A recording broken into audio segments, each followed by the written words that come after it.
14 నుండి 16 వచనాలు. స్వస్థత పొందిన ఆ మనుష్యుడు వారితో కూడా నిలిచి ఉండుట చూచి ఏమియు ఎదురు చెప్పలేకపోయిరి. అప్పుడు సభ వెలుపలికి పోండని వారికి ఆజ్ఞాపించి తమలో తాము ఆలోచన చేసి ఈ మనుష్యులను మనమేమి చేయుదుము, వారి చేత ప్రసిద్ధమైన సూచక క్రియ చేయబడి ఉన్నదని యెరూషలేములో కాపురమున్న వారందరికీ స్పష్టమే. అది జరగలేదని చెప్పజాలము. అయినను ఇది ప్రజలలో వ్యాపింపకుండుటకై ఈ నామము బట్టి ఏ మనుషులతోనైనను మాట్లాడకూడదని మనము వారిని బెదురు పెట్టవలనని చెప్పుకొని. ఈ వాక్యములలో నుంచి పరిశుద్ధాత్ముడు మనతో మాట్లాడును గాక. ఆయనే మనతో మాట్లాడినట్లు 2 చేతులు పైకెత్తి మనసారా దేవునికి స్తోత్రాలు చెల్లిద్దాం. గట్టిగా గట్టిగా గట్టిగా ప్రభుకి స్తోత్రం స్తోత్రం స్తోత్రం స్తోత్రం స్తోత్రం స్తోత్రం స్తోత్రం. దేవునికి మహిమ కలుగునుగాక. ప్రియమైన దేవుని ప్రజలారా, ఈ మాటలు వింటున్న భక్తులారా, మీరు చాలా శ్రద్ధా భక్తులు కలిగి ఈరోజు ప్రభు ఒక అద్భుతమైన మాట, ఒక శ్రేష్టమైన మాట మనకి అందించబోతూ ఉండగా మీరు మంచి మనసుతో ఆ మాట తీసుకోవాలని ప్రేమతో మీకు మనవి చేస్తున్నాను. ఏమిటి ఆ మాట అంటే, ఈ కుంటివాడు దేవుని ద్వారా ఒక అద్భుతాన్ని పొందిన తరువాత, ఈ కుంటివాడు దేవుని ద్వారా ఒక ఆశ్చర్యకరమైన కార్యాన్ని పొందిన తరువాత, స్వస్థతను పొందిన తరువాత వాడు అచ్చటనే దేవుని సముఖములో సేవకులు యొద్ద నిలిచి ఉన్నాడు. చేతులెత్తి స్తోత్రం చెప్పండి, గట్టిగా స్తోత్రం చెప్పండి. వాడు అక్కడ నిలిచి ఉన్నాడు కాబట్టి, ఇప్పుడు చూడండి, వాడు అక్కడ నిలిచి ఉన్నాడు. కానీ అక్కడ జరిగిన సందర్భం ఏంటి? సేవకులను వాళ్ళు ఏం చేశారు? పట్టుకున్నారు. చెప్పండి, ఏం చేశారు? పట్టుకున్నారు. సేవకులను వారు ఏం చేశారు? బాధ పెట్టారు. సేవకులను వారు ఏం చేశారు? చెప్పండి చెప్పండి, ఏం చేశారు? హింసించారు. అంటే దైవజనుల్ని హింసిస్తున్నా, దైవజనుల్ని బాధ పెడుతున్నా, దైవజనుల్ని పట్టుకున్నా, వాళ్ళేదో తప్పు చేసినట్లు ఒక మహాసభలో నిలబెట్టినా, ఏం చేసినా సరే ఈ కుంటోడు స్వస్థత పొందాక అంబోబోయ్ పాస్టర్ గారిని పట్టుకున్నారు, పాస్టర్ గారిని కొడుతున్నారు, పాస్టర్ గారిని తిడుతున్నారు, పాస్టర్ గారిని హింసిస్తున్నారు, ఇప్పుడు మనం ఉన్నామంటే మనకు కూడా దెబ్బలు పడతాయి, మనకు కూడా మాటలు పడతాయి అని కుంటివాడు వెళ్ళిపోకుండా అలాగూ కొట్టబడుతున్నా, నిజాయితీగా దేవుని మహిమగల సేవ చేస్తున్న ఆ సేవకులు పక్షంగా ఈ కుంటివాడు స్వస్థత పొందిన తరువాత నిశ్చయముగా నిలబడ్డాడు. స్తోత్రం చెప్పండి, గట్టిగా స్తోత్రం చెప్పండి. యేసయ్యానికి స్తోత్రం అని చెప్పండి. ఈరోజు చూడండి, చాలా మంది ప్రభు దగ్గరికి వస్తారు. వర్గ భేదం లేదు, దేశ భేదం లేదు, ప్రాంత భేదం లేదు, చిన్నోళ్ళని పెద్దోళ్ళని వాళ్ళని వీళ్ళని లేదు. అనేకులు ప్రభు దగ్గరికి వస్తారు. వచ్చిన తర్వాత వింటున్నారని ప్రభువు దగ్గర పలానా ప్రార్థన చేయండి అమ్మా మా కోసం, మీ పాస్టర్ చెప్పి ప్రార్థన చేయించండి అమ్మా, బ్రదర్ మీ సేవకులతో చెప్పి సంఘంతో చెప్పి ప్రార్థన చేయించండి అని మిమ్మల్ని అడిగిన వారి జీవితాల్లో మనం ప్రార్థనలు చేయగా దేవుడు కార్యాలు చేశాడా లేదా? మాట్లాడండి, తెలుసు. స్వస్థతలో పొందారా లేదా? మరి వాళ్ళందరూ ఎక్కడ ఉన్నారు చూసారా? ఈరోజు మనతో పరిశుద్ధాత్ముడు అదే పాఠాన్ని మాట్లాడబోతున్నాడు. చదువుతే స్తోత్రం చెప్పండి, గట్టి యేసయ్యానికి స్తోత్రం అని చెప్పండి. అనేకులు ప్రభు దగ్గరికి వచ్చారు, ప్రభు ద్వారా మేలులు పొందుకుంటున్నారు, ప్రభు ద్వారా ఆశీర్వాదాలు పొందుకుంటున్నారు, ప్రభు ద్వారా స్వస్థతలు పొందుకుంటున్నారు. సేవకులు చేసిన ప్రార్థన, సేవకురాలు చేసిన ప్రార్థన, సంఘం చేసిన ప్రార్థన ద్వారా ఎన్నో అద్భుతమైన మేలు నిశ్చయముగా పొందుకున్నారు. కానీ చాలా మంది ఏం చేయట్లేదండి? సేవకుల దగ్గర, దేవుని దగ్గర, సంఘములలో ఉండడం లేదు. కానీ ఈ కుంటివాడైతే దైవజనులను ఎంతగా హింసిస్తున్నా, ఇప్పుడు చూడండి, ఆ దైవజనులు పట్టుకున్నారు, మహాసభలో నిలబెట్టారు, హింసిస్తున్నారు, బాధలు పెడుతున్నారు, ప్రశ్నలు వేస్తున్నారు. ఈ పరిస్థితుల మధ్యలో వింటారండి, ఒకవేళ పొరపాటు నీడు ఉంటే ఈడుకునే దెబ్బలు పడితే పడవా? మాట్లాడండి. నాకు దెబ్బలు పడినా పర్లేదు, స్తోత్రం కలుగునుగాక. గట్టిగా స్తోత్రం చెప్పండి, చేతులెత్తి స్తోత్రం చెప్పండి. ఇక్కడ ఒక అద్భుతమైన మాట ఏంటి తెలుసండి? 14వ వచనంలో స్వస్థత పొందిన ఆ మనుష్యుడు వారితో కూడా, ఎవరితో సేవకులతో కూడా నిలిచి ఉండుట చూచి ఏమీయూ ఎదురు చెప్పలేకపోయారు వాళ్ళు. స్తోత్రం చెప్పండి గట్టిగా. అంటే ఈ స్వస్థత పొందినోడు, మేలు పొందినోడు, వింటున్నారా? స్వస్థత పొందినోడు, మేలు పొందినోడు దేవుని పక్షంగా, సేవకుల పక్షంగా నిలబడ్డాడు కాబట్టి శత్రువులు నోరు మూస్తున్నారు. స్తోత్రం చెప్పండి గట్టిగా. గట్టి చెప్పాలి. యేసయ్యానికి స్తోత్రం అని చెప్పండి. బిగ్గరగా యేసయ్యానికి స్తోత్రం అని చెప్పండి. ఒక రోజున మమ్మల్ని ఒక గృహ ప్రతిష్ఠ కార్యక్రమం చేయడానికి దాదాపుగా అనకాపల్లి నుంచి లోపలికి ఆ కొండ ప్రాంతానికి మమ్మల్ని రమ్మన్నారు. అక్కడ ఉన్నటువంటి ఆ బిడ్డలు కుటుంబీకులు రాజమండ్రిలో ఉంటారు.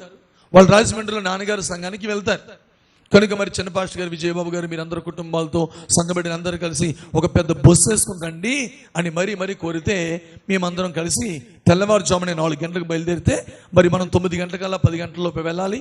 మరి గృహప్రతిష్ఠ కార్యక్రమం కదండి, ఆ గృహాన్ని ప్రతిష్ఠ చేయడం కదా, ఆ ఊరంతా చెప్పుకున్నారు 12 గంటల్లో ముగించాలి కదా అని చెప్పేసి మేమందరం వెళ్తూ ఉంటే మా నాన్నగారు అన్నారు, ఒరేయ్ ఎలా మనం అందరం గ్రామాలకు వెళ్తున్నాం, కొండ ప్రాంతాలకు వెళ్తున్నాం, స్వాత లేని చోటుకి వెళ్తున్నాం కాబట్టి ఓ పని చేద్దాం, మనం కరపత్తులు పట్టుకెళ్దాం, స్వాత పత్తులు పట్టుకెళ్దాం, అవన్నీ పని చేద్దాంరా, అవకాశం ఉంటాయని చెప్పేసి అవన్నీ కూడా ఆ బస్సులో వేసుకుని అందరం వెళ్ళిపోయామండి. 9:30 దిగాం, గబగబా వాళ్ళ ఇంటి దగ్గరికి వెళ్ళాం. వాళ్ళ ఇల్లు కొద్దిగా లోపలికి ఉంటుంది. ఆ బస్సుని ఆ సెంటర్లో పెట్టాం. బస్సు వీధిలోకి వెళ్ళదు కదండి. గబగబా దిగేసి మేము చక్కగా ఆ కార్యక్రమం జరిగించేసాం. ఆ కార్యక్రమం అయిపోయింది. మధ్యాహ్నం 12కి సంఘ బిడ్డలు అందరూ భోజనాలు చేస్తే 2 గంటలకల్లా అందరూ భోజనాలు అయిపోయినాయి.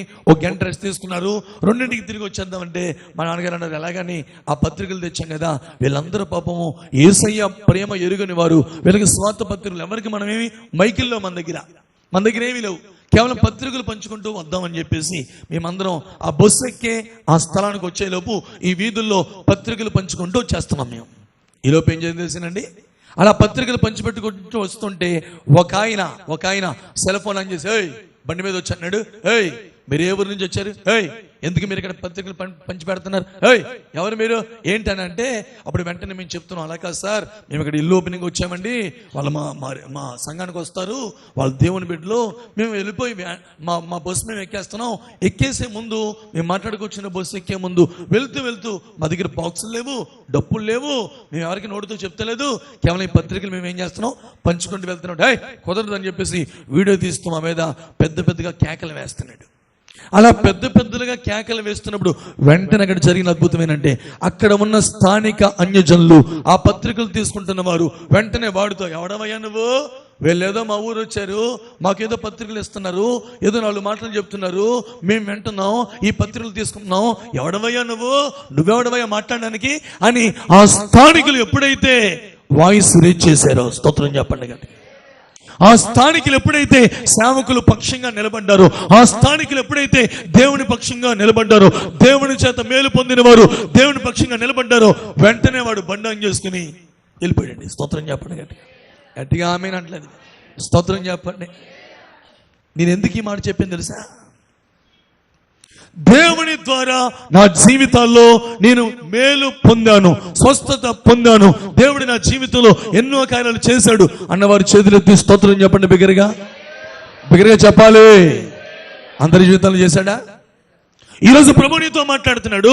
ఆ కార్యాలు పొందుకున్న నీవు, స్వస్థత పొందిన నీవు, మేలు పొందిన నీవు ఎక్కడ నిలిచి ఉన్నావు? ఈ కుంటోడికి స్వస్థత రాగానే ఫస్ట్ వారం చెప్పాను, నేను ఫస్ట్ మాట చెప్పాను, ఆడు గంతులు వేసుకుంటూ ఏం చేశాడంటే ఆడికి వెళ్ళిపోయాడు. మాట్లాడాలి. గంతులు వేసుకుంటూ దేవాలయంలోకి వెళ్ళిపోయాడు, దేవుణ్ణి స్తుతిస్తూ దేవాలయంలో ఉండిపోయాడు. అపోస్తలులు వచ్చి పట్టుకున్నారు.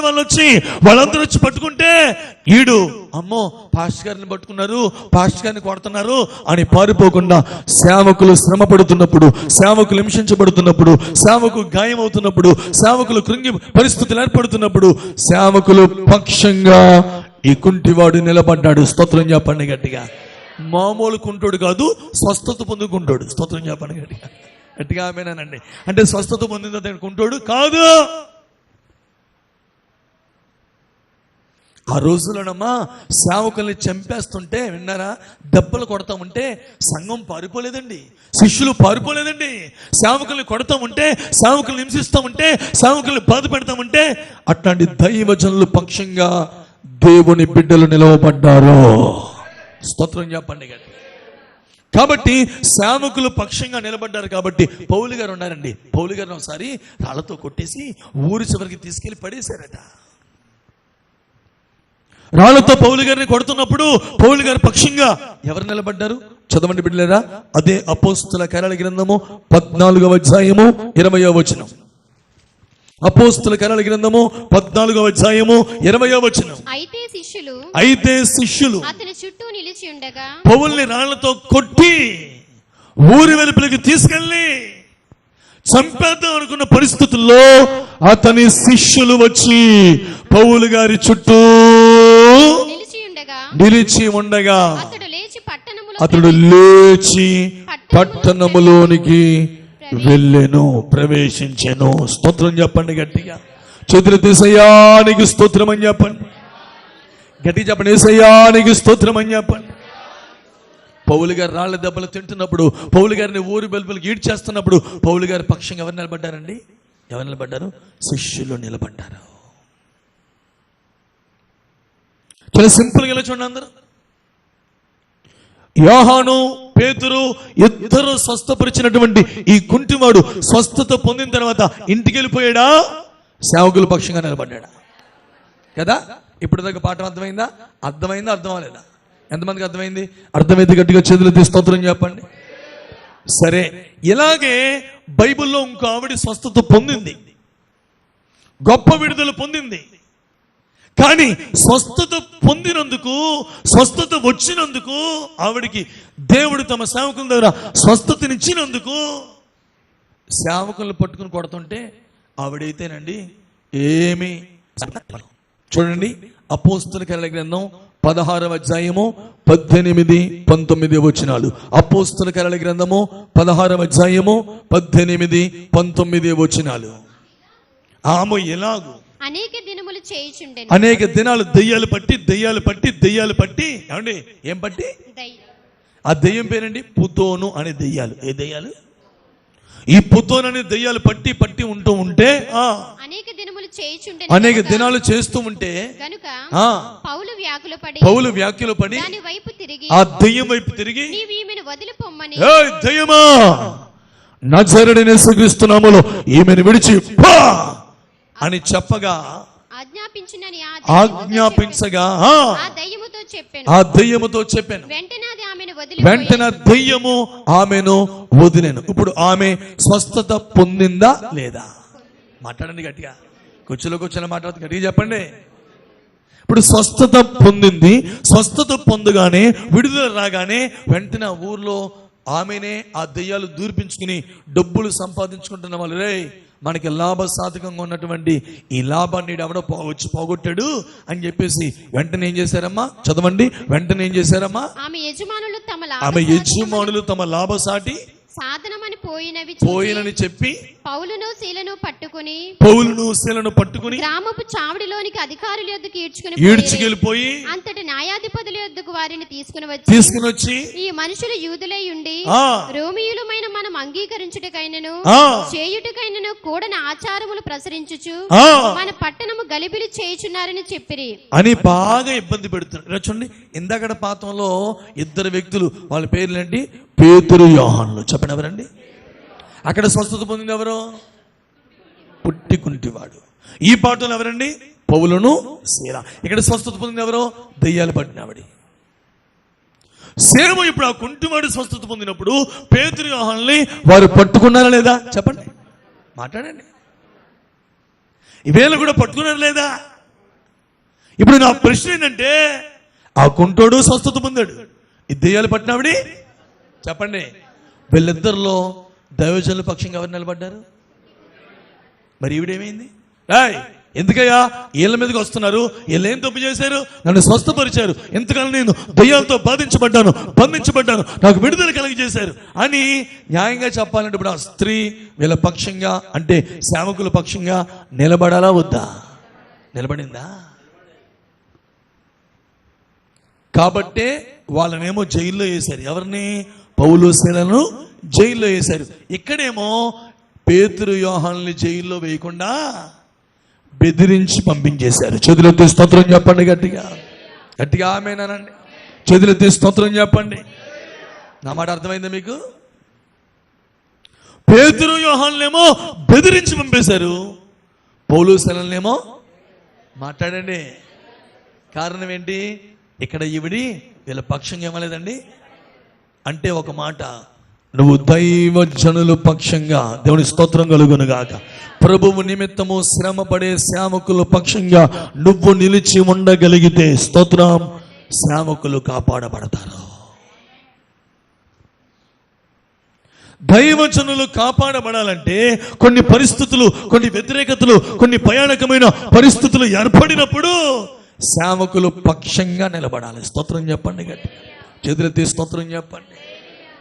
కాబట్టి అక్కడ అపోస్తుల కార్యాల గ్రంథం 4వ అధ్యాయంలో వాళ్ళు అనుకుంటారు ఏంటి తెలిసిన, నేను చదువుతాను చాలా శ్రద్ధగా మీరు వినండి. ఏంటి తెలిసిన మాటలు, స్వస్థత పొందిన ఆ మనుష్యుడు వారితో కూడా నిలిచి ఉండుట చూచి ఏమీయూ ఎదురు చెప్పలేకపోయిరి.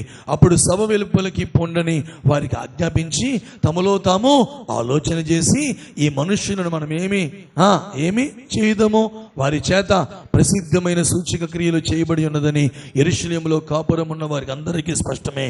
అది జరగలేదని చెప్పజాలం. ఎందుకంటే జరిగిన సాక్ష్యం ఉందా లేదా? నిలబడిపోయాడు అక్కడ కొంటాడు. కాబట్టి ఆ కింద వచనంలో బెదిరించి పంపేద్దాం. ఏమనుకుంటున్నారండి? మాట్లాడండి. ఈ నామాన్ని బట్టి మీరు ఎప్పుడు ఇంక ప్రకటించద్దని బెదిరించి పంపేద్దాం. అవన్నీ రేపు నేర్చుకుంటాం మనం ఆ విషయాలు. దేవుని ద్వారా కార్యాలు పొందుకున్న వారు చేతులెత్తి స్తోత్రం చెప్పండి, గట్టిగా ఆమేనండి. చేతులెత్తి స్తోత్రం చెప్పండి, గట్టిగా హల్లెలూయా. అర్థమవుతుందండి? ఇలా కార్యాలు పొందిన మనము వింటున్నావా? మొట్టమొదటిగా ప్రభువు నిమిత్తము శ్రమ పడుతూ యథార్థముగా దేవుని మహిమగల సేవలో కన్నీళ్లతో నడిపించబడుతున్న దీన దైవజనుల పక్షంగా మీరు నిలబడాలి. స్తోత్రం కలుగును గాక. నీ సొంత దైవజనుల పక్షంగా నువ్వేం చేయాలి? నిలబడాలి.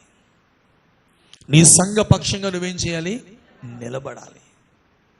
కన్నీరు గార్చే నీ సొంత దైవజనుడు పక్షంగా ఏం చేయాలి? నువ్వు నిలబడాలి. వాక్యం ఎవరైనా చెప్తారండి. మీకోసం ఎవరికైనా ప్రార్థన చేస్తారు? సైలెంట్ అయిపోయింది బ్యాచ్. వాక్యం చాలా మంది చెప్తారు. ఎవరు నీకోసం కన్నీరు గారుస్తారు?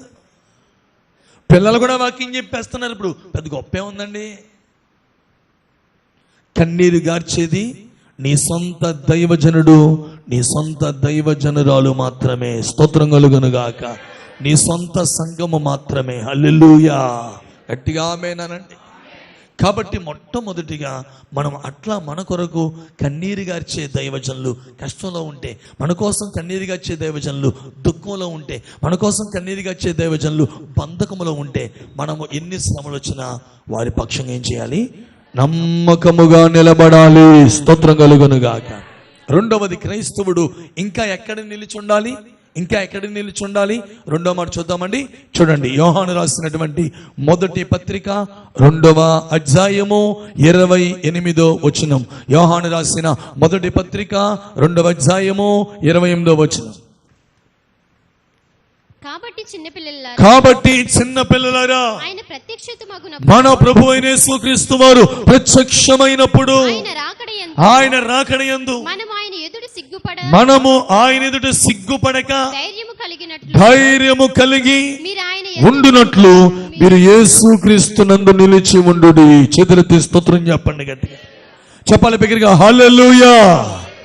కాస్త ఉన్న మట్టికి పెంచి యేసయ్యా నీకు స్తోత్రం అని చెప్పు. దేవునికి మహిమ కలుగునుగాక. 1 ఎవరి పక్షంగా నిలబడాలి? 2 యేసు క్రీస్తులో నిలిచి ఉండాలి. అనండి అందరూ గట్టిగా ఆమేన్ అనాలి.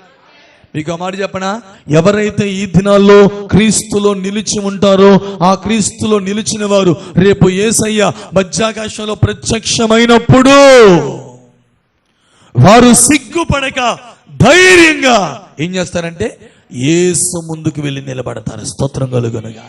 గట్టిగా ఆమేన్ చెప్పండి. చెదిరితే స్తోత్రం చెప్పండి. కొంతమంది ఏం చేస్తారు, యేసయ్య ప్రత్యక్షమైనప్పుడు సిగ్గుపడిపోతారు. ఏం చేస్తారు? సిగ్గుపడిపోతారు.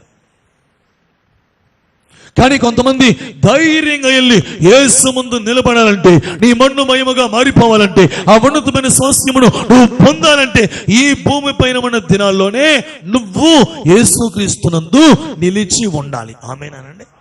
ఎవరి యందు ఎన్ని కష్టాలు వచ్చినా ఎవరిలో నిలిచి ఉండాలి? యేసుక్రీస్తులో నిలిచి ఉండాలి. ఇలా యేసుక్రీస్తులో నిలిచుంటే 2 లాభాలు మీకు చెప్తానండి. ఒకటేమో రేపు రాకడలో ఎత్తబడే స్థితి. అనందరూ రాకడలో ఎత్తబడే స్థితి. ఇది ఏ లాభం? ఆత్మ సంబంధమైన లాభం. ఈ భూమి మీద కూడా యేసుక్రీస్తులో నిలిచి ఉంటే భూమి మీద కూడా నీకు గొప్ప మేలు ఉంది. ఏంటి ఆ మేలు? చదవండి. యోహాను సువార్త 15వ అధ్యాయము 5వ వచనం. యోహాను సువార్త 15వ అధ్యాయము 5వ వచనం. ద్రాక్షావళిని నేను, తీగలు మీరు. ఎవడు నా యందు నిలిచి ఉండునో, నేను ఎవని యందు నిలిచి ఉండునో వాడు బహుగా ఫలించును. నాకు వేరుగా ఉండి మీరేమీ చేయలేరు. ఆమేన్ చెప్పండి గట్టిగా. చేతులు దేశయానికి స్తోత్రం అని చెప్పండి. గట్టిగా చెప్పండి. దేవునికి మహిమ కలుగునుగాక. 1 నువ్వు క్రీస్తులో నిలిచి ఉంటే ఈ భూమి పైన దేవుడు నిన్ను అన్ని విషయాల్లో బహుగా ఏం చేస్తాడండి? ఫలింపునిస్తాడు. నీ కుటుంబం ఆర్థిక పరంగా, ఆరోగ్య పరంగా, ఆత్మీయ పరంగా అన్ని రకాలుగా ప్రభువు నిన్ను ఏం చేస్తూ ఉంటారంటే అంతకంతకు అభివృద్ధి పరుస్తూ అంతకంతకు ఫలింపు కలిగిన జీవితాలుగా మీ జీవితాల్ని మార్చు దేవుడై ఉన్నాడు. స్తోత్రం చెప్పండి గట్టిగా. ఎవరిలో నిలుచుంటే? లోకములో నిలిచి ఉంటే కాదు, పాపములో నిలిచి ఉంటే కాదు, అసభ్యతలో నిలిచి ఉంటే కాదు, నీకు నచ్చిన మార్గంలో నిలిచి ఉంటే కాదు, దేవునికి విరోధమైన పనులు చేస్తూ దేవునికి విరోధమైన కార్యాల్లో నిలిచి ఉంటే కాదు. కాబట్టి పౌలు అంటాడు రోమా సంఘంతో 6వ అధ్యాయం 1వ వచనం అంటాడు. చూద్దామా? పౌలు అంటాడు రోమా సంఘముతో, రోమా పత్రిక 6వ అధ్యాయము 1వ వచనం ఏమంటాడండి? అలాగైనా ఏమందుము కృప విస్తరింపవలెనని పాపమందు నిలిచి ఉందుమా. ఎక్కడంటండి? ఈరోజు చాలా మంది పాపములో నిలిచి ఉన్నారు. ఏమండి? పాప సంబంధమైన కార్యాల్లో వారు నిలిచి ఉన్నారు, రహస్య అనుభవాల్లో నిలిచి ఉన్నారు. కాబట్టే వారి జీవితాల్లో వినండి, ఎంత ప్రయాసపడుతున్నా వాళ్ళకి ఏమీ లేదండి, ఫలింపు లేదు.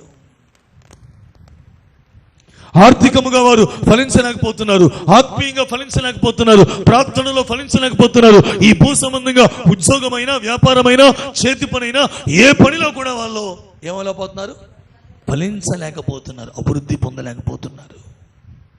ప్రభు మానవుని సృష్టించగానే ఆయన పలికిన మాట ఏంటి? మీరు ఫలించి అభివృద్ధి పొందుడి. స్తోత్రం చెప్పండి గట్టిగా. గట్టిగా ఆమేనానండి, స్తోత్రం అనండి. మీరు చదివినప్పుడే మైక్ ఆన్ చేసుకోండి. దేవునికి స్తోత్రం కలుగునుగా. గట్టిగా స్తోత్రం చెప్పండి అందరు. గట్టిగా చెప్పండి హల్లెలూయా. మీరు ఫలించి అభివృద్ధి పొందండి. దేవుని సంకల్పం అది. మన కుటుంబంలో ఫలింపు ఎందుకు లేదు? పాపములో కాదు మనం నిలిచి ఉండవలసింది.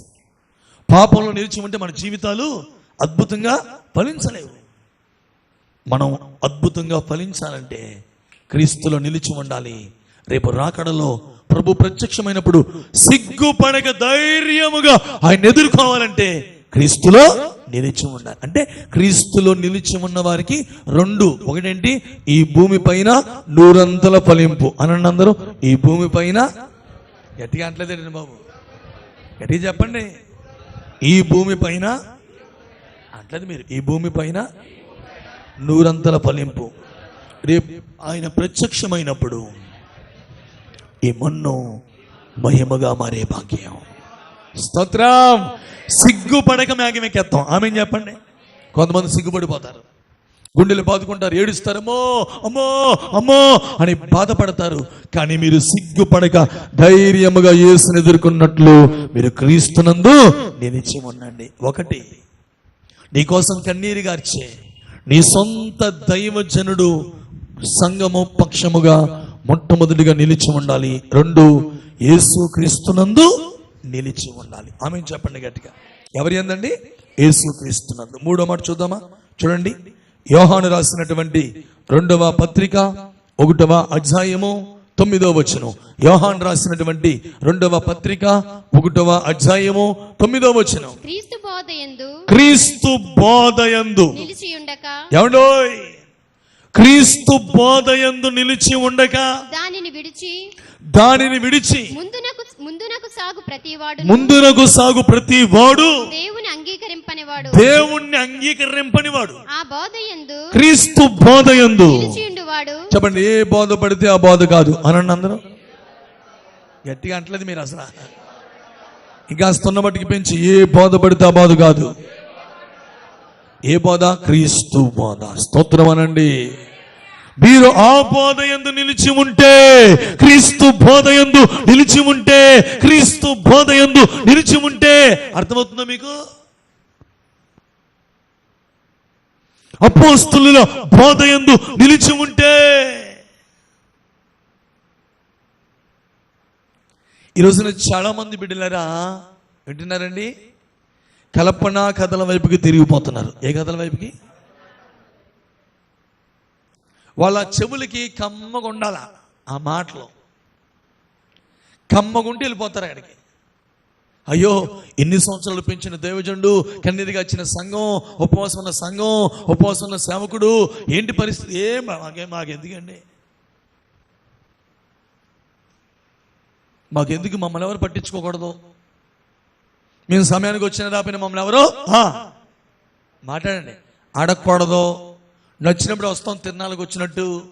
కానుకలు ఇచ్చినా, దశంభాగాలు ఇచ్చినా ఆవిడ పట్టించుకోకూడదు. ఇవ్వకపోయినా పట్టించుకోకూడదు. మేము ఆత్మీయ స్థితిలో ఎంత ఎదుగుతున్నామో మమ్మల్ని ఎవరు అడగకూడదు.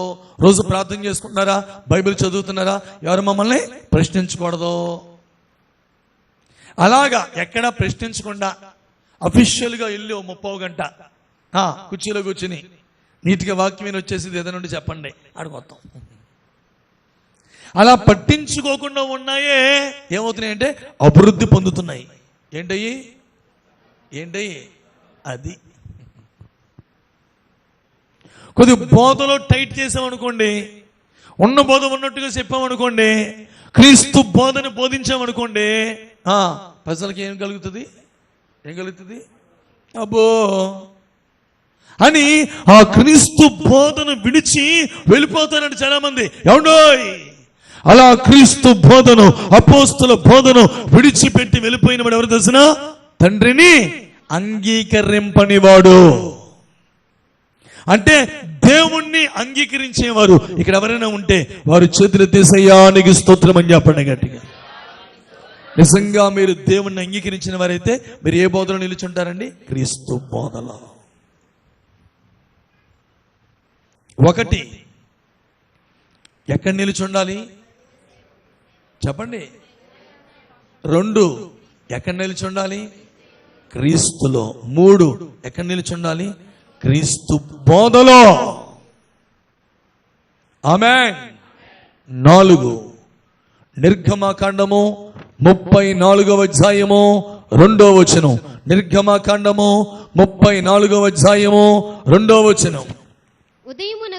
ఉదయమునకు నీవు సిద్ధపడి ఉదయమున సీనాయి కొండ ఎక్కి అక్కడ శిఖరము మీద నా సన్నిధిలో నిలిచి ఉండవలెను. ద్వితీయోపదేశకాండం 29వ అధ్యాయం 13వ వచనం. ద్వితీయోపదేశకాండం 29వ అధ్యాయం 13వ వచనం. త్వరగా నీ దేవుడైన యెహోవా నీతో చెప్పిన ప్రకారముగాను నీ పితరులైన అబ్రహాము ఇస్సాకు యాకోబులతో ప్రమాణము చేసిన ప్రకారముగాను నేడు నిన్ను తనకు స్వజనముగా నియమించుకుని తానే నీకు దేవుడై ఉండునట్లు నీ దేవుడైన యెహోవా నేడు నీకు నియమించుచున్న నీ దేవుడైన యెహోవా నిబంధనలోను ఆయన ప్రమాణము చేసిన దానిలోను నీవు పాలు పొందుటకై ఇశ్రాయేలులో ప్రతివాడు అనగా మీలో ముఖ్యులేమి, మీ గోత్రపు వారేమి, మీ పెద్దలేమి, మీ నాయకులేమి, మీ పిల్లలేమి, మీ భార్యలేమి, నీ పాలెములోనున్న పరదేశులేమి, నీ కట్టెలను నరుకువారు మొదలుకుని నీ నీళ్లు తోడుకుని వారి వరకు మీరందరూ నేడు మీ దేవుడైన యెహోవా సన్నిధిని నిలిచి ఉన్నారు. గట్టిగా చదువుతేనికి స్తోత్రం అని చెప్పండి. గట్టిగా ఎక్కడ నిలబడాలంటండి? దేవుని సన్నిధిలో నిలబడాలి. ఆమేన్. ఎవరో నీ పిల్లలు మాట్లాడతారు, పనోళ్ళు, దాసులుగా కొనబడినోళ్ళు, మొత్తం అందరూ స్తోత్రం అంటలేదు. హల్లెలూయా. ఎక్కడ నిలబడాలి? మోషే ఉదయమునకే నీవు లేచి త్వరగా సిద్ధపడి సీనాయి పర్వత శిఖరమున నా సన్నిధిలో నువ్వేం చేస్తావు? నిలబడు. ఇప్పుడు ఉదయం ఆదివారం మాటలు ఇక్కడ బాలాజీపేటలో ఉదయం 8:30కి ఆరాధన అనుకోండి. ఎన్నింటికి? 8:30. ఎన్నింటికి రావాలి? ఏం మాట్లాడుతుందండి? మళ్ళీ చదవండి, నా మొహాలకు చూడకండిలే. చదవండి. నిర్గమాకాండం 34వ అధ్యాయం 2వ వచనం. 34వ అధ్యాయం 2వ వచనం. అప్పుడు యెహోవా దాని వరకు 34:2 నిర్గమాకాండం, ద్వితీయోపదేశ కాండం కాదు. నిర్గమాకాండం 34:2. ఉదయమునకు నీవు సిద్ధపడి ఉదయమున సీనాయి కొండ ఎక్కి అక్కడ శిఖరము మీద నా సన్నిధిని నిలిచి ఉండవలెను. గట్టిగా చదివి స్తోత్రం చెప్పండి. గట్టిగా చెప్పండి. యేసయ్యా నీ స్తోత్రం అని చెప్పండి. ఉదయమునే అనండి అందరూ. అంటే 8:30కి ఆరాధన అంటే సతీష్ గారు ఎన్నింటికి రావాలండి? లేదా 8:30కి వచ్చినా పర్లేదు, 8:30కి వచ్చినా పర్లేదు. అయితే మనం ఎన్నింటికి వస్తాం? 10 గంటలకు వస్తామండి. 6 గంటలకు ఆరాధన అయితే కోరి మార్కెట్లో ఎన్నింటికి వస్తాం? 7ంటికి వస్తామండి. వస్తున్నాం కాబట్టి, లేటుగా వస్తున్నాం కాబట్టే దేవుని ద్వారా ఆయన కోరుకున్నన్ని మేలులు మనం పొందలేకపోతున్నాం. పిల్లరా, ముందుగా దేవుడు సన్నిధి అంటే పరిగెట్టుకుని వచ్చామనుకో, స్తోత్రం చెప్పండి గట్టి, ఆసక్తితో వచ్చామనుకో, ప్రారంభ ప్రార్థన మొదలు ముగింపు ప్రార్థన ఆశీర్వాదం కదలకుండా కూర్చున్నాం అనుకో, ఆ ఫోన్ కొంతమంది వస్తారండి, ఫోన్ వస్తే వెళ్ళిపోతారు. Tick tick tick tick tick tick tick tick tick tick. ఇంకెందుకు వచ్చినట్టు మందిరానికి? గట్టిగా స్తోత్రం చెప్పండి. దేవుని చిత్తం అయితే అక్కడ డబ్బా ఎడదాం అనుకున్నాం, పెద్ద డబ్బా, మందిరం గుమ్మంలోనే. ప్రతి మందిరాలు 3 మందిరాల్లో వచ్చేటప్పుడు ప్రతి ఒక్కరూ వాళ్ళ సెల్ ఫోన్స్ ని సైలెన్స్లో పెట్టి దాంట్లో పడేసి రావాలి. దాని స్తోత్రం కలుగునుగా. దేంట్లో? డబ్బాలో. మళ్ళీ వెళ్ళేటప్పుడు జాగ్రత్తగా తీసుకుని ఎవరి ఫోన్ తీసుకుని వెళ్ళిపోవడమే. ఇంకప్పటికీ మీరు మాట వినకపోతే ఏం చేస్తారంటే, సిగ్నల్ క్యాన్సిల్ యాంటీనాలు తెలుసా మీకు? ఏం కాదు, తక్కువలో కూడా ఉన్నాయి సార్. దాని స్తోత్రం చెప్పండి. బాగా ఎక్కువ మనకి ఇస్తున్న అక్కర్లేదు, మన చిన్న మందిరమే కదా. చిన్న మందిరం మందే, చిన్నది పెట్టేస్తే డబ్బా ఇక్కడ కొనేసి. ఇక మీరు మందిరం నుంచి బయటికి వెళ్ళేదాకా మీ ఫోన్లు పనిచేయవు. దేవుని స్తోత్రం కలుగునుగా. వాట్సాప్లు పనిచేయవు, నెట్లో పనిచేయవు. బుద్ధిగా వాక్యం వింటారు. స్తోత్రం చెప్పండి గట్టి. నువ్వు పొద్దున్నే తెల్లారగట్ల లేసి రెడీ అయిపోయి ఆదివారం ఏం చేయాలండి?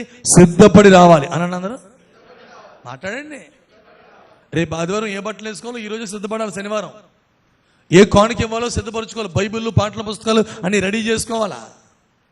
నీ హృదయాన్ని సిద్ధపరచుకోవాలి, నీ మనసును సిద్ధపరచుకోవాలి. నువ్వు ఏదైనా పాట పాడాలంటే ఆ పాట ముందుగా సిద్ధపరచాలి. ప్రార్థనకు అవకాశం ఇస్తే ఆ ప్రార్థన ముందుగా ఏం చేసుకోవాలి? దేవుడి దగ్గర సిద్ధపరచుకోవాలి. మోషే సిద్ధపడి వేకుమనే నువ్వు దేవుని వద్దకు రావాలి. స్తోత్రం చెప్పండి గట్టిగా. ఎక్కడ నిలుచుండాలి? దేవుని సన్నిధిలో అనండి అందరూ. మాట్లాడాలి గట్టిగా. ఎక్కడ నిలుచుండాలండి? దేవుడి సన్నిధిలో నిలిచి ఉండాలి. దేవుడి సన్నిధిలో నిలబడిన వాళ్ళకండి అమ్మా 50 రోజులు ప్రార్థనలు ఎందుకు పెట్టింది తెలుసా? ఓ పక్కన నాకు కాల్ బాగలేదు, నేను అలాగే బయటకి ఎట్టి వెళ్ళను, నేను మంచం మీద అలా ఉంటే మీరందరూ ఇంటికాడ ఎలా ఉంటారు? 50 రోజులు నేను అలాగే బయటకు వెళ్ళగాడు, సాయంత్రం ఒక గంట కూర్చుని వాకింగ్ చెప్దాంలే, ఒక గంట మీకోసం ప్రార్థన చేద్దాం, ఎటు నేను బయటికి వెళ్తలేదు కదా అని ఈ కాల్ ఎలాగ బాగలేదు కాబట్టి ఎలాగైనా 50 రోజులు ఆ దేవుని సన్నిధిలో మీరు గడిపేటట్లుగా చెయ్యాలి. అలా గడుపుతున్నప్పుడు ఏ ప్రార్థనో ఏ ఆరాధనో ఏదో మాటో ఏదోటి మిమ్మల్ని ఏం చేస్తుంది? పట్టుకుంటుంది. స్తోత్రం కలుగును గాక. ఏదో కార్యం జరుగుద్ది. దేవుని సన్నిధికి వచ్చిన వారిని దేవుడు వట్టి చేతులతో పంపడు. స్తోత్రం చెప్పండి గట్టిగా. దేవుడు సన్నిధిలో కొన్ని దాచబడి ఉన్నాయంట. వాటికి చెప్పాడు మేలులు దాచినట. ఆ మేలులు ఇచ్చి నేను నీ ఇంటికి పంపిస్తాడు ఆయన. స్తోత్రం అనండి గట్టిగా, గట్టిగా స్తోత్రం అనండి. చెప్పండి చెప్పండి చెప్పండి, చేతులు పైకెత్తి. మొట్టమొదటిగా మనం ఎవరి దగ్గర నిలిచి ఉండాలి? మన కోసం కన్నీరు గార్చే మన సొంత దైవజనుల దగ్గర మనము నిలిచి ఉండాలి. 2, యేసుక్రీస్తునందు నిలిచి ఉండాలి. 3, యేసుక్రీస్తు బోధ యందు నిలిచి ఉండాలి. 4, దేవుని సన్నిధిలో. బైబిల్లో మీరు చూసుకోండి, ఎవరైతే దేవుడి సన్నిధిలో నిలిచి ఉన్నారో నిలిచిన వారిని దేవుడు అత్యున్నతమైన కృపతో నింపాడండి. స్తోత్రం కలుగునుగా. వాళ్ళని విడిచిపెట్టలేదమ్మా. ఇలా నిలిచున్న వారు వ్యాపారాలు చేసే వాళ్ళు ఉన్నారు, దేవుడి మందిలో ఉన్నారు. వాళ్ళు దేవుడి మందిలో ఏం చేశారు?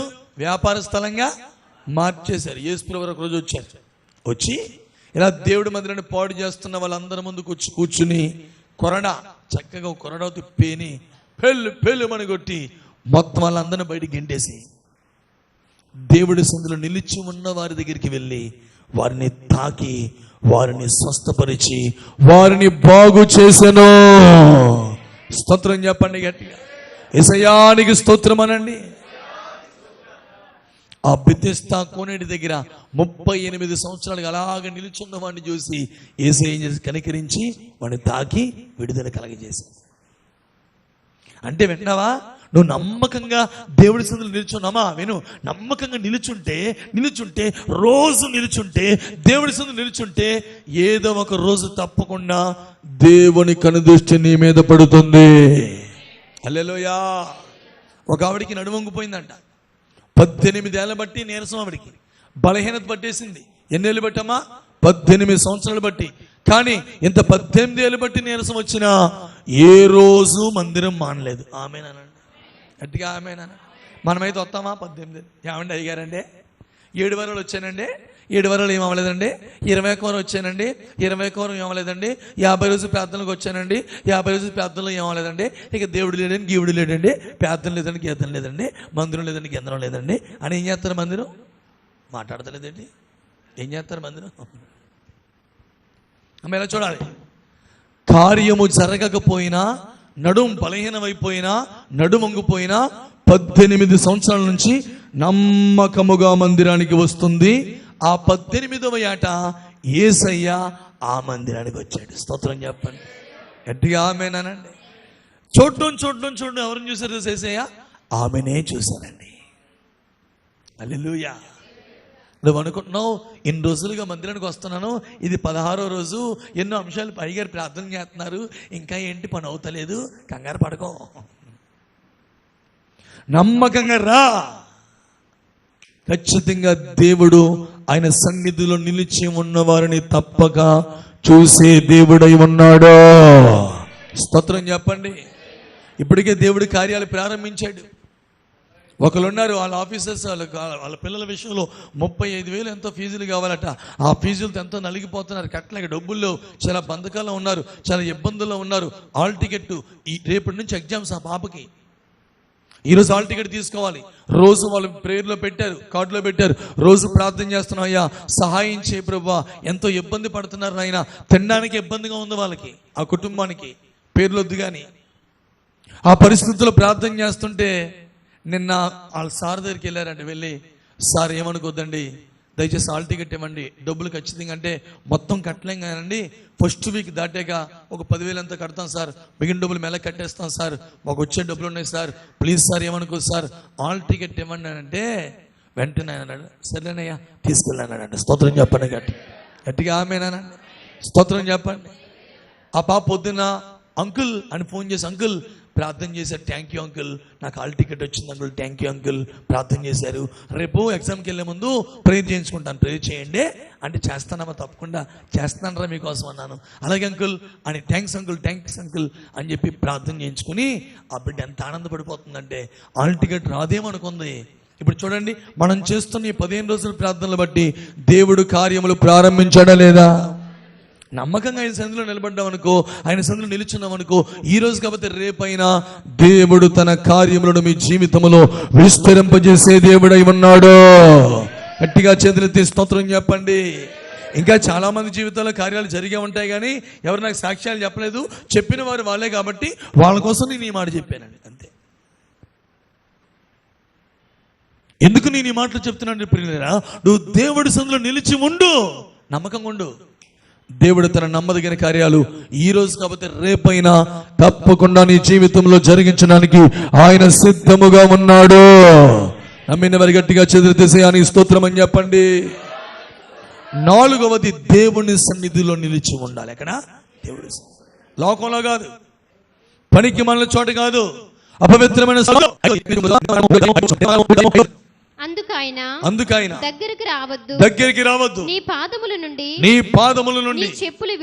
చెప్పులు విడిచిపెట్టు. నీవు నిలిచి ఉన్న స్థలం పరిశుద్ధ ప్రదేశము. యెహోషువ గ్రంథము 5వ అధ్యాయం 15వ వచనం. యెహోషువ గ్రంథము 5వ అధ్యాయము 15వ వచనం. చదవండి, ఎవరైనా చదవండి, త్వరగా టైం అవుతుంది. అందుకు యెహోవా సేనాధిపతి, నీవు నిలిచి ఉన్న ఈ స్థలము పరిశుద్ధమైనది, నీ పాదరక్షలను గట్టిగా చెదిరితీసయ్యా నీకు స్తోత్రం అని చెప్పండి. 5వది పరిశుద్ధతలో నిలిచి ఉండాలి అనందరం, లేక పరిశుద్ధ స్థలములలో నిలిచి ఉండాలి. ఆమేనంటలేదు మీరు, గట్టిగా ఆమేనండి. మీకు అద్భుతమైన మాట చెప్పిన నిల్చుండి అందరూ. దేవుడు మన పాలెములో సంచరిస్తాడట. దేవుడు ఎందుకు మన పాలెములో సంచరిస్తాడంటే, అమ్మా, 1 నీ శత్రువుల చేతి నుంచి నిన్ను విడిపించుటకును, 2 నీకు వాగ్దాన దేశాన్ని ఇచ్చుటకును. స్తోత్రం కలుగునుగా. శత్రువులు ఏ బంధకములను బంధించబడ్డావో ఆ బంధకము నుంచి నిన్ను విడిపించుటకును, 2 శత్రువు పైన నీకు పరిపూర్ణ జయం అనుగ్రహించడానికి దేవుడు నీ పాలెములో ఏం చేస్తాడంట? సంచరిస్తాడు. కాబట్టి నీ పాలెం ఎలా ఉండాలి? పరిశుద్ధముగా ఉండాలి అన్నాడు. చదవండి మాటలో, ద్వితీయోపదేశకాండము 23వ అధ్యాయము 14వ వచనం. ద్వితీయోపదేశకాండము 23వ అధ్యాయము 14వ వచనం. నీ దేవుడైన యెహోవా నిన్ను విడిపించుటకును. ఒకటమ్మా, ఏ బంధకాల్లో మీరు రాత్రి వచ్చారో, ఏ కన్నీటిలో మీరు ప్రభు దగ్గరికి వచ్చారో, మీ బంధకాల నుంచి మిమ్మల్ని విడిపించుటకును, మీ శత్రువులైన అపవాదిగాడి వారి శక్తులను మీకు అప్పగించుటకును మీ పాలెములో సంచరించుచుండెను. గనుక ఆయన నీలో అసహ్యమైన ఏదైనా చూస్తే నిన్ను విడిచి వెళ్ళిపోతాడు. కాబట్టి నీ పాలెము పరిశుద్ధముగా ఉండాలి. ఆమేనన్నారా? గట్టిగా స్తోత్రం చెప్పండి. ఎలా ఉండాలి బ్రదర్ మన పాలు? అంటే మనం ఎక్కడ నిలిచి ఉండాలి? మన ఇల్లు ఎలా ఉండాలండి? పరిశుద్ధ స్థలముగా ఉండాలి మన ఇల్లు. మన హృదయం ఎలా ఉండాలండి చెప్పండి? మనం ఉదయం లేచినప్పటి నుంచి రాత్రి నిద్రపోతున్న వరకు ఎక్కడ నిలిచి ఉండాలి తెలిసినా? పరిశుద్ధతలో నిలిచి ఉండాలి. ఎక్కడ? పరిశుద్ధతలో. పరిశుద్ధతలో నిలిచి ఉంటే దేవుడు నీ పాలెములోనికి వచ్చి ఏ బంధకాల్లో బంధించబడ్డావో ఆ బంధకాల నుంచి నీకు గొప్ప విడుదల కలగజేస్తాడు. ఆమేన్. ఏ శత్రువు నిన్ను తరుముతున్నాడో ఆ శత్రువు పైన దేవుడు నీకు ఒక పరిపూర్ణ జయమును కలగజేస్తారు. ఆమేన్. ఈ అద్భుతం జరగాలంటే మనం ఎక్కడ నిలిచి ఉండాలండి? పరిశుద్ధత. మన ఇంట్లో ఏముండాలండి? పరిశుద్ధత. అపవిత్రతకు మన ఇంట్లో చోటు ఉండకూడదు. మోషే, నువ్వు నిలిచిన దేస్తాను పరిశుద్ధ స్థలం. యోషువ, నువ్వు నిలిచిన దేస్తాను పరిశుద్ధ స్థలం. నీ చెప్పులు తీసేయ్. అప్పుడు దాకా ఆ గొర్రెలు అటు ఇటు తిరుగుతున్నాయి. మోషే గారు ఆ కొండల మీద మేపివాడు కదండి, ఆ పర్వతాల మీద. దేవుడు దిగి వచ్చాడు కాబట్టి అది ఏమైందండి? పరిశుద్ధ స్థలం అయింది. మీకు అర్థమైందా? ప్రభువు దిగి వచ్చాడు కాబట్టి అది ఏమైంది? ఇప్పుడు స్టేజ్ మీద చాలా మంది పాస్టర్ షూ వేసుకుని చెప్పులు వేసుకుని ఉండొచ్చా? ఏ స్టేజ్ మీదకి ఎవరు దిగి వస్తున్నారు? మాట్లాడండి. పరిశుద్ధ దేవుడు. ఇలా బూట్లు ఎప్పుడెళ్ళాం. ఇప్పుడు బూట్లు వేసుకోవడం తప్పు కాదు. స్టేజ్ కింద విప్పేసి ఆ మేజోళ్ళు అంటారా ఏమో సాక్సులతో ఎక్కచ్చుగా పైకి, తప్పే ఉంది. బూట్లతోనే వాకింగ్ చెప్పేస్తారండి. వాకింగ్ చెప్పడం అంటే పరిశుద్ధ దేవుడు దిగి రావడం కాదా? పరిశుద్ధమైన వాక్యం కాదా? బూట్లతో మోషేలు అంటాడు 30 లక్షల మంది రక్షించాడు రాత్రి. స్తోత్రం చెప్పండి. అట్టడోడు చెప్పులే దేవుడు ఏం చేయించాడండి? తీయించేసాడు. స్తోత్రం చెప్పండి గట్టిగా ఆమెనండి. అక్కడేమో ఆత్మీయ అర్థం ఇంకేం లేదు, శారీరక అర్థమే. దానికి మళ్ళీ ఆత్మీయ అర్థం ఎందుకు తీసుకోవాల్సిన పనేమి లేదు. కాబట్టి షూ వేసుకుని స్టేజీలు ఎక్కచ్చా? మీకు కూడా ఎక్కడైనా మీటింగ్లకు వెళ్తే పాటలు పాడడానికి మీకు అవకాశం వస్తే చెప్పులు విప్పి మీరు పాటలు పాడండి. స్తోత్రం కలుగును కాదు. ఏం విప్పి చెప్పండి. ఒకరోజు నేను తమిళలో మా నాన్నగారి సంఘంలో నుంచి ఇంటికి నుంచి నడుచుకుంటూ వచ్చేస్తుంటే ఒక ఆవిడ అన్యజనరాలు అండి.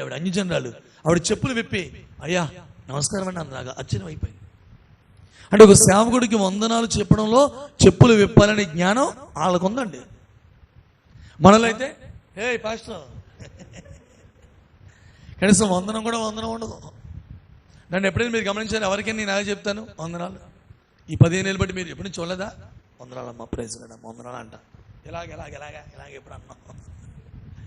బండి మీద వెళ్తే మాత్రం ఇలా అంటాను. ఎందుకంటే 2 చేతులతో ఇలా అంటాను అనుకో, ఒకటి ఇరిపోయింది, 2 ఇరిగిపోతాయి. ఇప్పుడు మళ్ళీ అంత 2 చేతులు వదిలేసి బండి తోలే అంత ఇంకా నేర్చుకోలేదు. కుర్రోళ్ళు చాలా మంది ఉన్నారు మన మధ్యలో. అసలు హ్యాండిల్ బార్ పట్టుకోకుండా ఏం చేస్తారు బళ్ళు? అంత టాలెంట్ నాకు లేదు కాబట్టి ఓ చేతితో బండి పెట్టుకుని ఎవరైనా కనబడితే హాయ్ ప్రైజ్ లార్డ్ అని ఇలా అంటాను. బండి మీద వెళ్తే నడుచుకుని కానీ లేకపోతే మందులు ఎక్కడున్నా సరే ప్రైజ్ లార్డ్ ఎలా చెప్తాను నేను. ఎన్నిసార్లు చూసారా మీరు ఎప్పుడైనా సరే? వందనాలండి నేను ఎలా అంటాను. ఇప్పుడు మనతో ట్రెండ్ మొత్తం మారిపోయింది. ఆవిడ చెప్పులు ఇప్పి వందనాలు చెప్తే ఆశ్చర్యం అయిపోయిందని. అంజనులు బొట్టు ఉంది ఆవిడికి. ప్రార్థన చేశాను, ప్రభా ఎంత మంచి ప్రేమ ఇచ్చావయ్యా, చెప్పులు ఇప్పి వందనాలు చెప్పిందయ్యా అని ప్రార్థన చేస్తే ఈరోజు అద్భుతం ఏంటంటే ప్రతి ఆదివారం మందిరానికి వచ్చేస్తుంది ఆవిడకి. దేవుని స్తోత్రం కలుగును గాక. గట్టిగా ఆమె చెప్పండి. ప్రతి ఆదివారం వస్తుందంట ఆవిడ. దేవుని స్తోత్రం కలుగును గాక. గట్టిగా ఆమెనానండి. మొన్న అడిగాను, మన సెకండ్ సాటర్డేకి వాకింగ్ చెప్పడానికి వెళ్ళాను. ఇలాగే ఇలా ఉంది కదా, ఆపరేషన్ అయింది, వాకింగ్ చెప్పడానికి వెళ్ళిపోతే వచ్చింది. మళ్ళీ అప్పుడు కూడా చెప్పులు అయ్యారండి వందనాలమ్మా, వందనాలమ్మా. ఏంటి తల్లి అంటే ప్రతి వారం వస్తున్నామండి అయ్యారండి, మందిరానికి వస్తున్నాం, ప్రతి ఆదివారం ఉంది. ప్రభువానికి స్తోత్రం. ఈ కుటుంబాలన్నీ యేసు నామములో గొప్ప రక్షణ పొందుకుందురుగాక అన్నాను. గట్టిగా స్తోత్రం చెప్పండి. మనం పరిశుద్ధతలో నిలిచి ఉండాలి బిడ్డలారా. ఏమన్నా తమ్ముళ్ళు చెల్లెళ్ళు, మీకు ఎట్లాంటి పరిస్థితులు ఏర్పడినా మీరు ఎప్పుడు ఎక్కడ నిలిచి ఉండాలి? పరిశుద్ధతలో నిలిచి ఉన్నావా నీకు ఇంక తిరిగేలేదు. స్తోత్రం కలుగును గాక. నీ భవిష్యత్తుకి ఇంక భరోసా దేవుడే. స్తోత్రం కలుగును గాక. ఎక్కడ నిలిచుంటే పరిశుద్ధులైన విడిచిపెట్టడం. పరిశుద్ధతలో నిలిచిన యోసేపుని దేవుడు ఏం చేశాడు? ఆ దేశానికే ప్రధానమంత్రిగా మార్చేశాడు. స్తోత్రం కలుగును గాక. 6వ చూడండి, ఇంకా మనము ఎక్కడ నిలిచి ఉండాలో అయిపోయిన 2 మాటలు చూసి ప్రార్థన చేద్దాం. యోహాను సువార్త 15వ అధ్యాయము 9 నుంచి 10 వచనాలు. యోహాను సువార్త 15వ అధ్యాయము 9, 10 వచనాలు. తండ్రి నన్ను ఎలాగు ప్రేమించెనో నేనును మిమ్మును అలాగు ప్రేమించి తిని నా ప్రేమ యందు నిలిచి ఉండుడి. నేను నా తండ్రి ఆజ్ఞలను గైకొని ఆయన ప్రేమ యందు నిలిచి ఉన్న ప్రకారము మీరును నా ఆజ్ఞలు గైకొని ఎడల నా ప్రేమ యందు నిలిచి ఉందురు. గట్టిగా చదివితే సయానికి స్తోత్రం అని చెప్పండి. ఆరవది దేవుని ప్రేమలో నిలిచి ఉండాలి. ఎక్కడమ్మా? లోక ప్రేమలో కాదు, మనుష్యుల ప్రేమలో కాదు. ఏ ప్రేమ? దేవుని ప్రేమలో ఆరవదిగా నిలిచి ఉండాలి. 7వ మాట ఆఖరి మాట. టైం అయిపోయింది కాబట్టి 7వ మాట ఆఖరి మాట. కొలస్సు పత్రిక 1వ అధ్యాయము 23వ వచనం. కొలస్సు పత్రిక 1వ అధ్యాయము 23వ వచనం. పునాది మీద కట్టబడిన వారై, పునాది మీద కట్టబడిన వారై స్థిరముగా ఉండి మీరు విన్నట్టు ఆకాశము క్రింద ఉన్న సమస్త సృష్టికి ప్రకటింపబడినట్టు ఈ సువార్త వలన కలుగు నిరీక్షణ నుండి తొలగిపోక విశ్వాసమందు నిలిచి ఉండిన ఎడల. పిలుపు పత్రిక 1వ అధ్యాయము 27వ వచనం. 1వ అధ్యాయము 27వ వచనం. నేను వచ్చి మిమ్మల్ని చూచినను రాకపోయినను మీరు ఏ విషయములోను ఎదురించు వారికి బెదరక అందరూ ఒక్క భావముతో సువార్త విశ్వాస పక్షమున పోరాడుచు ఏక మనసు గలవారే నిలిచి ఉన్నారని నేను మిమ్మల్ని గూర్చి వినులాగున. గట్టిగా చదివితే స్తోత్రం చెప్పండి. విశ్వాస పక్షంగా పోరాడుచు విశ్వాసములో నిలిచి ఉన్నారు. 7వ మాట విశ్వాసములో నిలిచి ఉండాలి. అనండి అందరూ గట్టిగా చెప్పాలి. అందరూ ఎక్కడ నిలిచి ఉండాలి? విశ్వాసములో నిలిచి ఉండాలి. మొత్తం 7 సందర్భాలు దేవుడు మనకి జ్ఞాపకం చేశారు. ఈ స్వస్థత పొందినవాడు సావుల దగ్గర ఉన్నాడా, వెళ్ళిపోయాడా? మాట్లాడండి. కాబట్టే ఏమి చెయ్యాలో వాళ్ళకి అర్థం కాక బెదిరించి అపోస్తులు ఏం చేశారండి? పంపేశారు.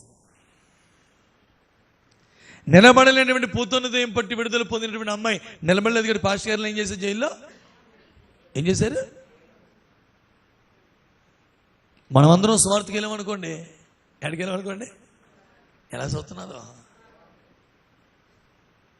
బాబా మేము రామం అన్నట్టు కొంతమంది ఫిక్స్ అయిపోయారు. అప్పుడే స్వార్థకి ఎక్కడికి వెళ్ళామనుకోండి, మొత్తం అందరం స్వార్థ చేస్తున్నాం అనుకోండి, ఇలా ఎవరైనా వస్తే అయ్యా మాకేం తెలియదు, ఆ తెల్లబట్టలు రమ్మన్నాడు మమ్మల్ని. ఎవరో ఆ తెల్లబట్టలు వేసుకుని ఉన్నాడు చూడండి, ఆడితో మాట్లాడండి. మొత్తం అందరూ బళ్ళు వేసుకుని ఆడు వేసి మొత్తం వెళ్ళిపోతారు. అలా వెళ్ళిపోతారా? మాట్లాడండి. వెళ్ళిపోతావా దేవి? అబ్బో సొత్తం స్వార్థ పెట్టినప్పుడు ఎంత మొత్తం సొత్తం దేవుడి స్తోత్రం కలుగునుగా. రేపు ఆదివారం రాకపోతే ఉంటుంది నీకు. ఆమె చెప్పండి గట్టిగా ఆమె రానండి. అల్లెలు చెప్పండి. స్తోత్రం అంటలేదు అంటే వెళ్ళిపోతానంట. మర్మంగా చెప్పాడు చూసారు ఆయన. పేతురు కంటే గొప్ప వాళ్ళం కాదనా అంటే పేతురు పారిపోయాడు కదా తెలుసుకొని పట్టుకుంటే. పారిపోవడంలో ముందుంటాడు. మర్మం అంటే అదనమాట. చూసారా? మనమందరం దేవుని పరిశుద్ధాత్మ ద్వారా ఏమండి ఈ పుట్టుకుంటుడుగా మారిపోదుము గాక. పేతురులాగా అక్కర్లేదు కానీ వాళ్ళ ఉంటే చాలే అండి. ఆడేం చేశాడు? నిలబడిపోయాడు. ఎవరి పక్షంగా? మాట్లాడండి. నిలబడ్డాడు. 2 ఎక్కడ నిలిచి ఉండాలి? యేసుక్రీస్తులో నిలిచి ఉండండి. 3 దేవుని బోధలో నిలిచి ఉండండి. 4 ఆయన సన్నిధిలో నిలిచి ఉండండి. 5 పరిశుద్ధతలో నిలిచి ఉండండి. 6 దేవుని ప్రేమలో నిలిచి ఉండండి. 7 విశ్వాసంలో నిలిచి ఉండాం. అట్టి మహాకృప పరిశుద్ధాత్ముడు మనందరికి అనుగ్రహించును గాక. అందరూ నీళ్ళు మోకాలు వేసి స్తోత్రాలు చెప్పండి గట్టిగా.